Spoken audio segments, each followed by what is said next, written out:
Gusto lang na ako iparemind sa imuha nga ang Ginoo nasakitan sa imuha karon kay tungod na bugnaw ka sa iyaha, wala ka nay pakialam sa iyaha, wala na ka nangita og time para makipag-istorya sa iyaha, wala na nimo siya gi-praise, wala na ka ni simba. Ing ana ang bugnaw nga relasyon, walay gana.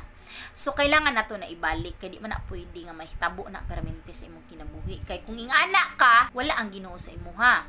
Ibig sabihin, dili mahatag ni God ang para sa imuha. Kay layo naman ka sa iyaha. So, ibalik na to. Mubalik ta og ampo. Mubalik ta og dut-dut sa Ginoo. Para ma-restore ang imong relasyon ni God.